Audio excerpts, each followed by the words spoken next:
Good morning and welcome to the August 1st Puppy Raiser meeting on Facebook Live. Today's meeting is Outing and About, Practical Applications of Cues Part 2. For the most part, we've all been staying home with our puppies during this unprecedented time and working a lot on cues in and around the home, as well as on skills like loose leash walking, impulse control, and body handling. Today's meeting is intended to help guide you as you start easing back into outings with your puppy in training. We'll talk about how to set yourself and your puppy up for success, how to choose an outing that's right for you and your puppy, as well as show an example of an outing that you and your pup can take that utilizes those skills that you've been proofing at home. As we discussed in the last meeting, our goal over time is to help our puppies generalize their cues and concepts to all sorts of environments and in the presence of various stimuli. With this in mind, as we begin going out and about with our puppies again, we'll need to manage the expectations that we have for our puppies. You may need to increase your rate of reinforcement for a distraction that your puppy is typically very good with. You might have to use a lure for something that your puppy typically knows on verbal cue when you're at home. Or you might not be able to go on an outing for as long as you could before March. That's okay. We want to start small and build up over time as our puppies are successful. Today's meeting has been pre-recorded, and the RMs will be active in the comments answering questions. At the end, I will also go live to answer any unanswered questions that you may have.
Good morning, everybody. There's a little bit of a lag, so it might be a few seconds before you hear me between when I start talking and when you can hear me. So I'm just going to give it a minute.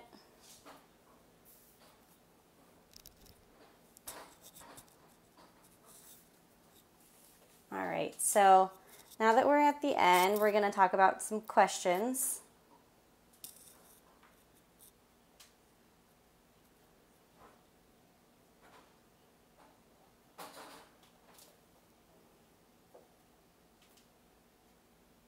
All right, looks like everybody can hear me now. All right, so we've got a couple of questions in there, and bear with me because I can't really scroll as I'm doing the live question and answer, so the other RMs are helping me out by sending me those questions. I did see one that was about what is the difference between an errand and an outing. So the important difference between an errand and an outing is an errand is something that you have to do, and you may or may not have the time to dedicate to paying attention to your puppy on that trip. So if it's an errand and something that you have to go do and you maybe need to do quickly, if you aren't able to give your full attention to your puppy and focus on them and rewarding them for things that they're doing well, as well as for if being prepared to help them if they have a reaction to anything like that. If you aren't prepared to spend that time working with your puppy that you can give them 100% of your attention, then it might be best to leave your puppy at home for that errand versus an outing, which is a purposeful trip with your puppy to work on their skills and being able to reward them as much as you need to.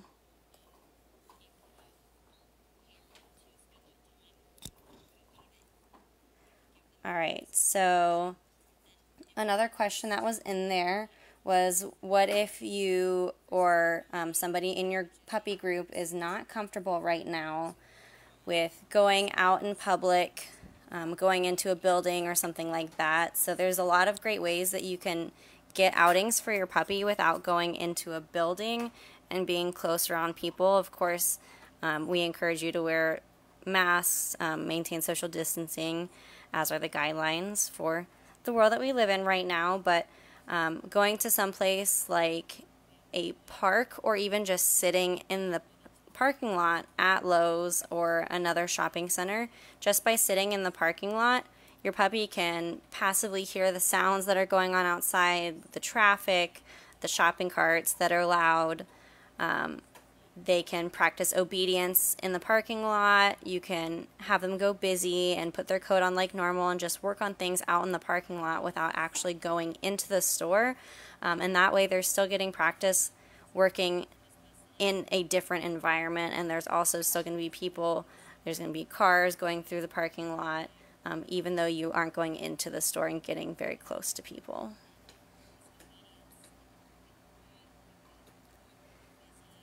So a question that's more recent I see from John is, are we allowed to go on outings just for exposure?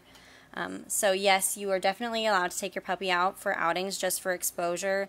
The guidelines that we had put out previously were more so geared towards stores that have a maximum number of people allowed in the store. So for those kinds of situations, if it's just an outing for your puppy and you don't really have a purpose for going into that location, if they have a cap on number of people in the store at a given time, we ask that you not take up a spot purely for the goal of socialization with your puppy. We'd rather you go to some place that maybe doesn't have that limit on people in the store, or some place where you also have something to do while you're there, but you are able to make it an effective outing for your puppy rather than just bringing them along on an errand.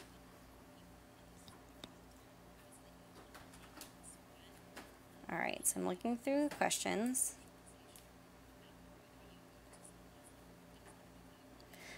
Ellen asked, what kind of collar am I using? So Penelope was on a flat collar, and the younger puppy, she was actually on a martingale collar for that outing. Yeah, she was on a martingale for that outing, so She is a stronger puppy, and she does well with the martingale to help encourage her to walk nicely on loose leash. But of course, that's no substitution for lots of reinforcement and marking and rewarding at a high rate. But she did a lot better with that on that particular day, so I had it with me just in case I needed it. So another question I see is, so it's not a coincidence that the one doing the conditioning exercise is not in coat. It is not a coincidence, you're correct. So Penelope was the one doing those conditioning exercises because she's really, really good at conditioning, and she really enjoys those activities, and it just so happens that she's also the career transferred puppy, so she doesn't have a coat. But if you were going to do some conditioning exercises with your puppy, they should technically be out of the puppy coat because this is more of a fun, off-duty kind of thing. Is Cheese Whiz okay for a high-value treat? So I actually have that mostly for Penelope, for her because she's a pet now. So I brought that with me in case I needed it, and that way it saved me on using a whole bunch of treats that I was trying to use for the younger puppy on Penelope. So I did have some of, it's not exactly Cheese Whiz, it's a pet food, a pet company spray type treat. It's peanut butter based, so it's not exactly Cheese Whiz, but that's not something that I was using or would be using for the active program puppy.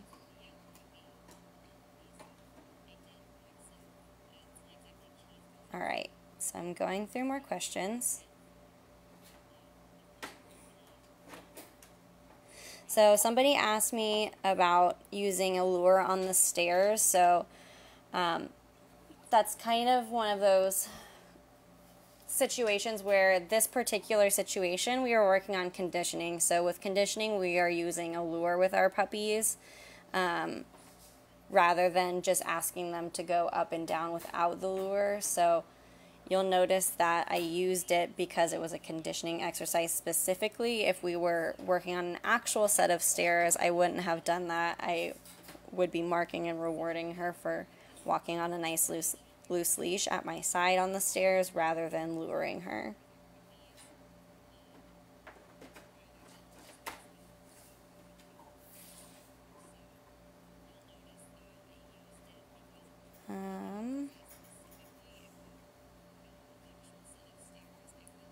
So something that Lynn mentioned in a comment is about people who want to pet your puppy in the store.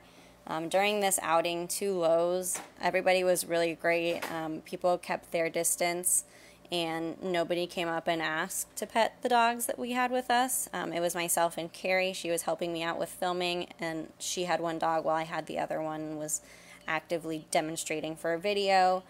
People were really great, but this is always something that, you know, we're going to encounter as puppy raisers. Just remember to be polite and say, no, I'm sorry, you can't pet my puppy at this time, especially with the pandemic that's happening in the world. We don't want people who don't live in our homes or people that we aren't familiar with petting our puppies because they could be transmitting pathogens to the surface of our puppies that we could then pick up. So we don't want our puppies being pet in public right now, regardless of age.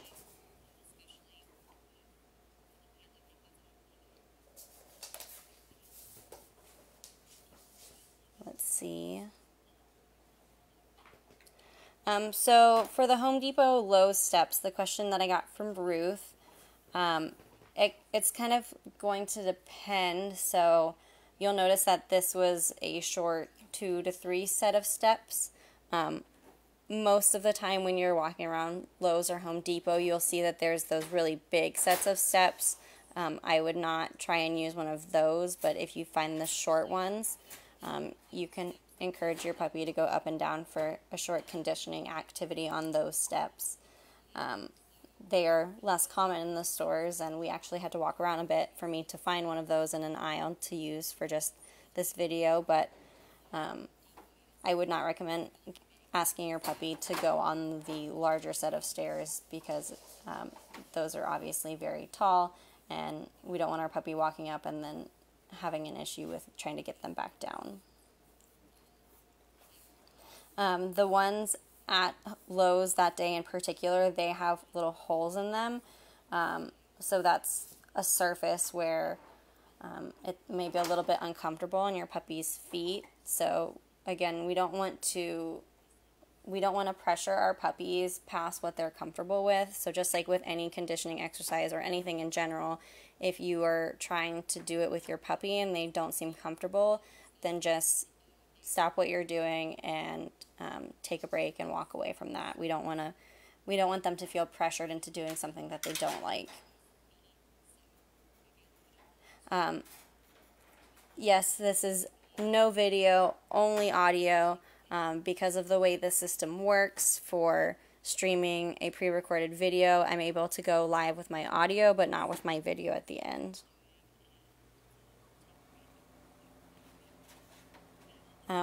Where can you buy that leash? If you reach out to me via email, I can give you some suggestions on places you can buy a leather leash.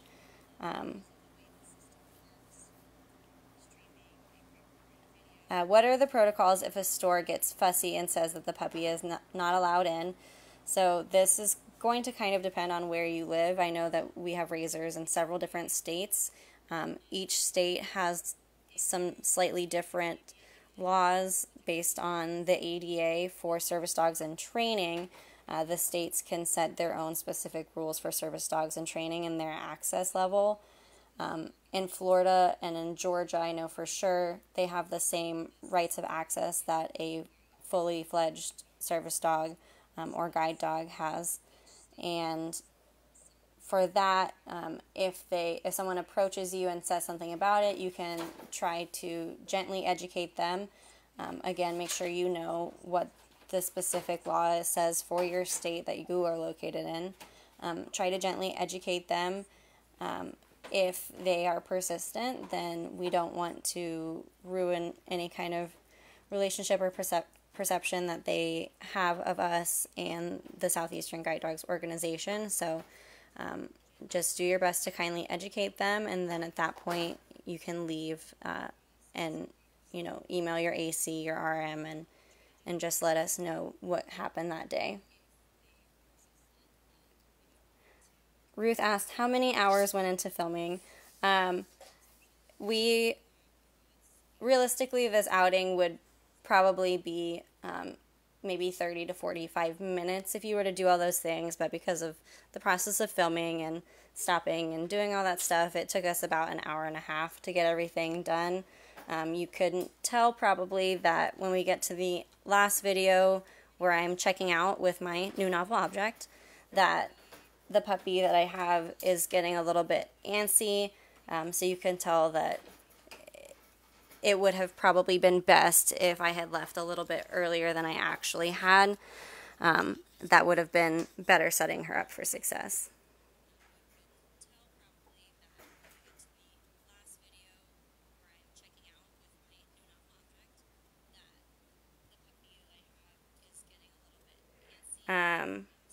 A question from Kathy.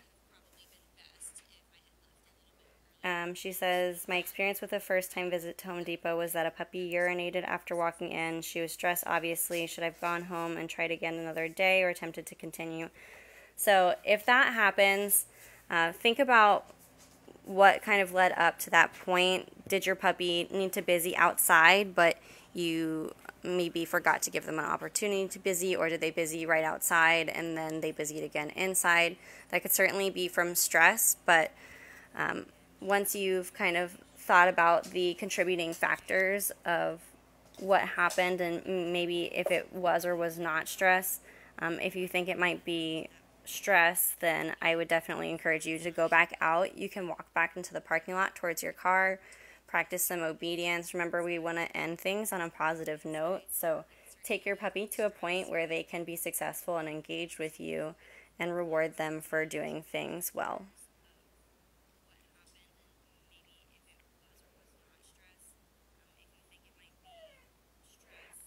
Cindy, do we need AC permission to switch to a martingale collar? Yes, you need AC and RM, I believe AC and RM permission to switch to a martingale collar, and we don't use them for puppies that are under 6 months old.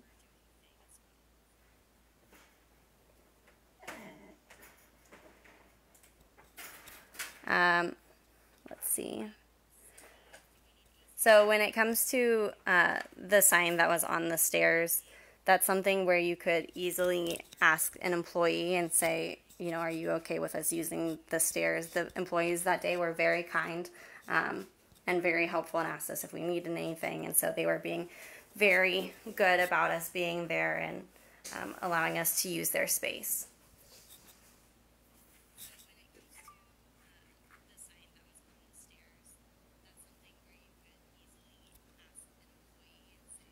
I'm looking through questions again.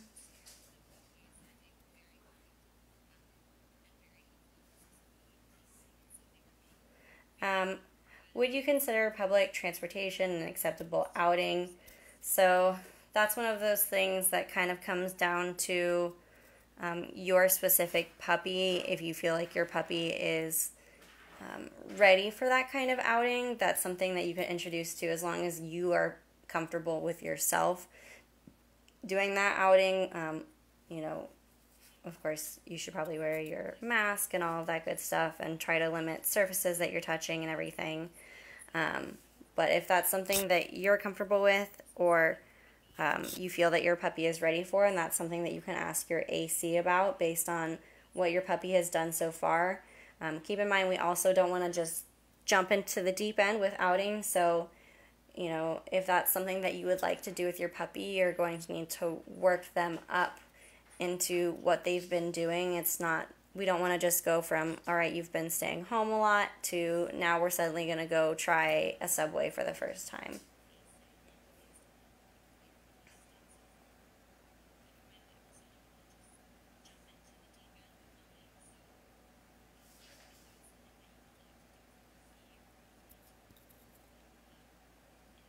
So the difference between these stairs and regular stairs is that I'm obviously not on those stairs with her, so I'm just encouraging her to go up and down, which is why I'm luring her, because I'm using it as a conditioning exercise versus if I were physically walking with her up a set of stairs. That's when we want our puppy to understand that they walk at the handler's side with the handler's pace on those steps, rather than she is free to go up and down those short 3 stairs at her pace.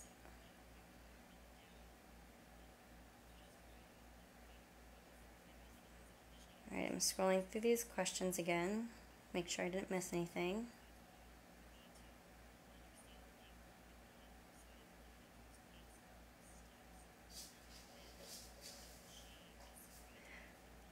I will say from my experience that I believe the Home Depot stairs typically don't have the holes in them like the ones did at Lowe's that day.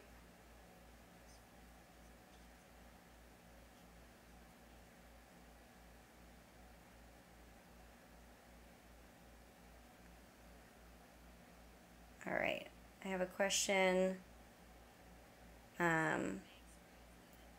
What would be a good first outing after being quarantined? So think about how you started going on outings with your new baby puppy, for those of you with an older dog. For Allie, the puppy that I'm starting right now, one of her first outings, even though she doesn't have her puppy coat, well, she does now, but when she didn't have her puppy coat, all I did was I went to a local shopping strip and I parked in the parking lot, did some obedience in the parking lot, and then we walked around outside of the empty stores. That way she could hear the traffic, see the cars that were driving nearby, get used to seeing her reflection in the doors, just walking up and down and practicing some impulse control with stuff on the ground. And we were there for maybe 15 minutes, and then we got back in the car and went home. So depending on your puppy's age and what they've done already, going just outside of a store might be a really good idea to just get them slowly dipping their toes back into the water.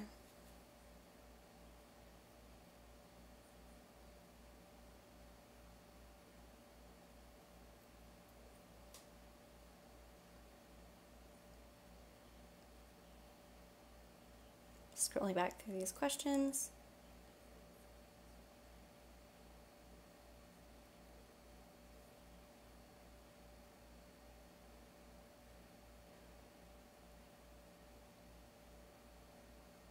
I'm a little confused by Julie's question about right angles walking in the beginning to cross the street. I will just say that that was actually filmed after everything else, because we had some pouring down rain at the beginning. We had to quickly get inside, so that was filmed afterwards, where I did the busy and then putting the coat on to approach the store.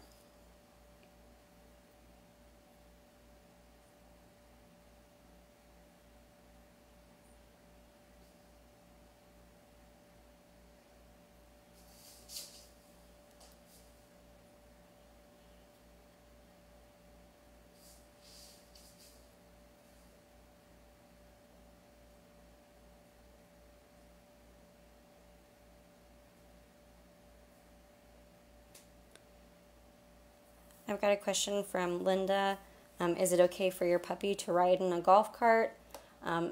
Yes, if your puppy follows essentially what they would for a car, sitting and waiting for you to tell them in, and they should sit essentially at the passenger's feet, between their legs, and we just want to make sure that the puppy is comfortable with the sounds and the movement, and that nothing is falling out. Their tail's not sticking out of the golf cart, and they are ideally staying in place, whether that means that the person who's the passenger is petting them or has their finger slipped underneath the collar just to hold them into place.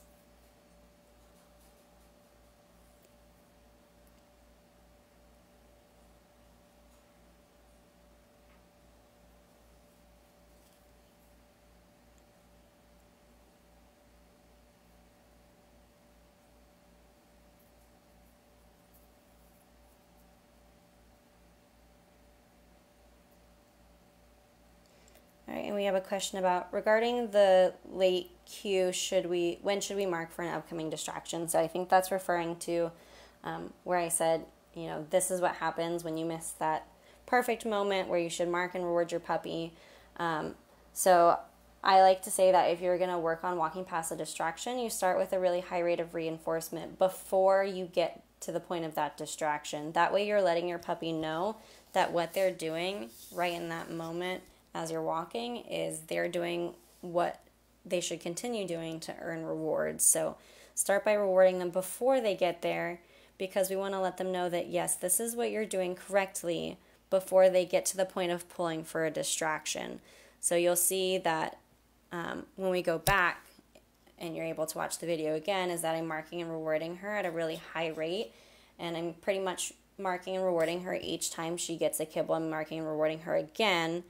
And then you'll start to see that she kind of makes some decisions where she passes something and she looks at it, but she makes that decision to turn her head and keep going with me.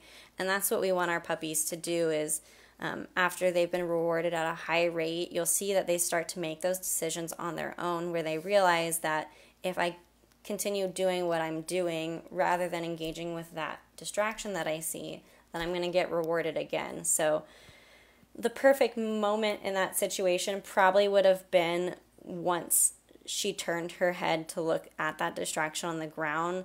I should have marked her, and that would have caught her attention back to me, and then I could use a moving delivery of reward to continue maintaining her attention.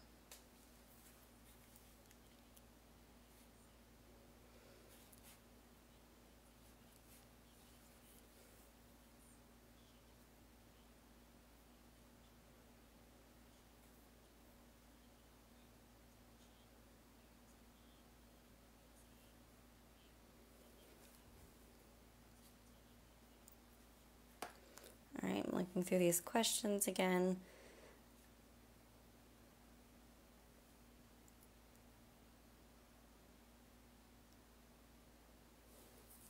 I think I may have missed a couple just because Facebook won't let me scroll.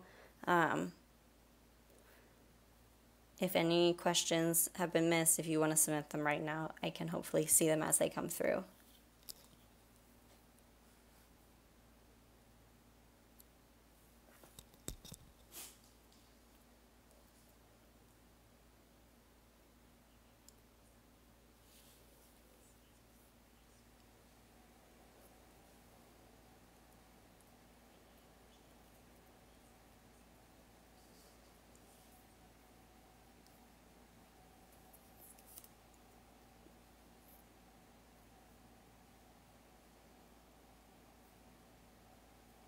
I noticed when you marked, she looked at your bag/hand across body as you delivered, but did not curl her body. Is that okay for the dog to turn their head and look for that coming treat?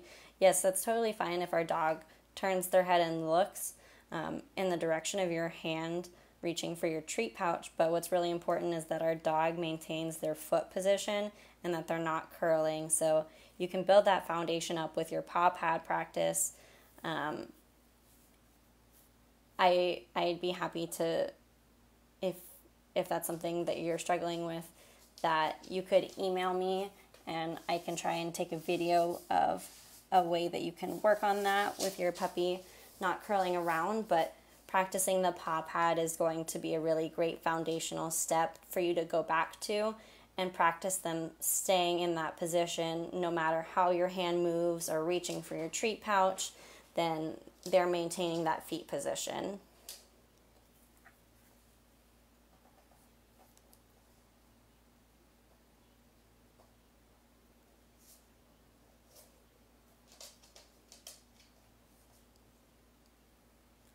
So I have a question from Carol Ann about ground tethering without hands on the leash. So you'll notice that I did that a couple of times with the younger puppy, and that was mostly to set her up for success. She doesn't have as much duration with her commands as you'll see in several of those videos, but I did that to help set her up for success, to help keep her in that down position so that she would be more likely to stay there and choose to be in the right position. I like to say it's like physics. A body at rest stays at rest. So if you put your puppy in a down, for her, I did a ground tether underneath my foot. So her staying at that down position made her more likely to stay in that down position. And then I had the ability to reward her more frequently.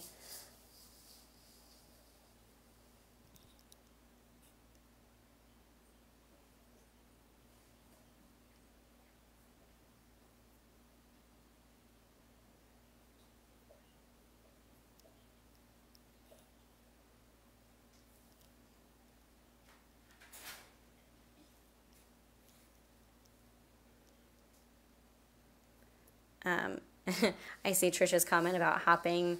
Yes, we recently did a walk and talk together, and we had a little bit of hopping, and that's another thing that practicing the dog maintaining their paw position with the paw pad practice and with practicing your reward delivery will help keep them in that one place rather than curling or hopping or anything like that.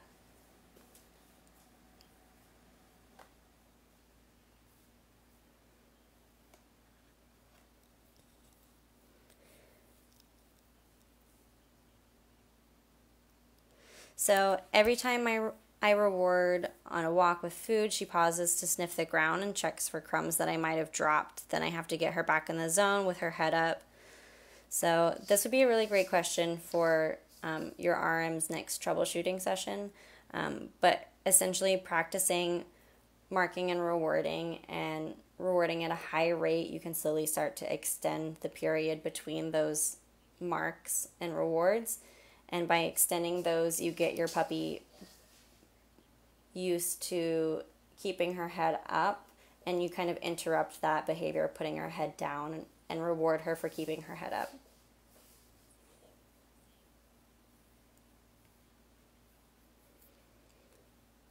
Kathy with Peppy, something that you can do is walk close to a wall so that if he does start to swing his butt out, he's going to be more aware of where his body is placed. And also practicing the paw pad away from the wall. So you could set it up like Christy did for puppy kindergarten, where you set up the paw pad away from the wall, but you're near something that will keep him aware of where his rear end is.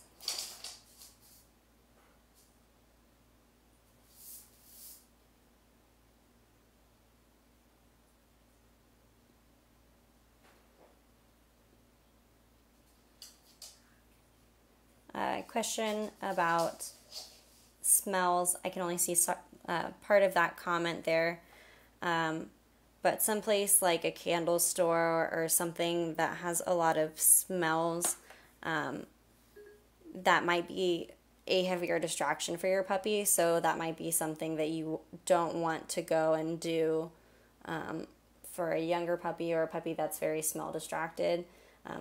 Do what's best for your puppy and set them up for success in what you plan to do inside of your store that you're going for your outing. Joski has a question about how to use the restroom and positioning of the puppy. So I will hold off on really talking about this question just because I think most of us are avoiding using public restrooms at this time.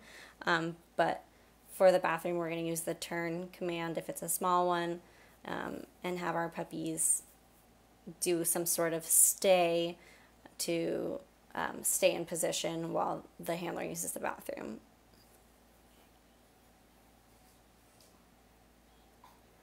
Michelle says, how do I prevent my puppy from lying down immediately after a close? So if you'll notice, when I practice close with Penelope, somebody asked previously in a comment about I kind of squeeze her gently with my knees, and I do that with her because she has very fluffy feet, and they tend to get slippery on those slick floors like they have at Lowe's. So I use my knees to help support her. We don't want to squeeze our puppy really tight, but I do that to help her stay in her sit position, and I also kind of rub on her chest to help support her. And Christy said in a comment that she tends to do that as well.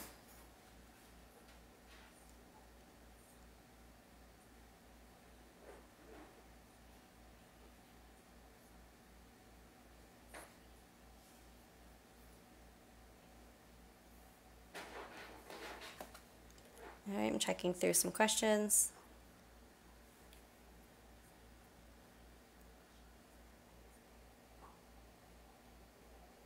Let's see. Does continuing use of paw pad help with platforms when the pups come IFT?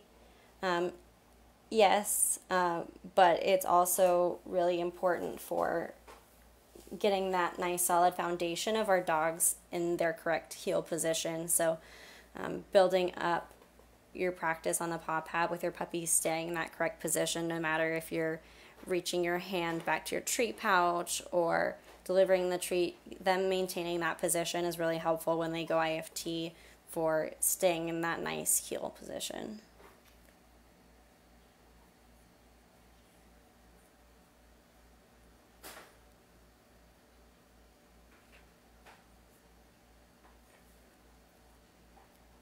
This one is not a question really, but Sue saying that she's careful to avoid garden aisles with herbicides and pesticides. That's something important to consider when you're planning your outing, is that if your puppy tends to sniff or try and touch things that are on their levels, that's something to consider when you plan an outing, where you're going to go for your outing, and if you're going to go to a place like Lowe's or Home Depot, what sections of the store that you're going to explore for your outing.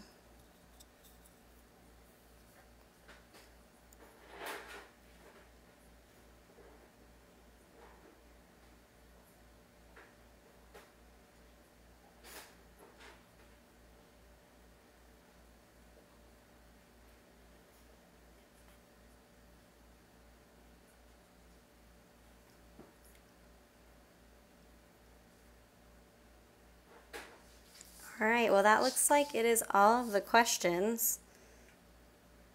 Yes, it is only audio right now, and we can't go into video after the pre-recorded part, unfortunately.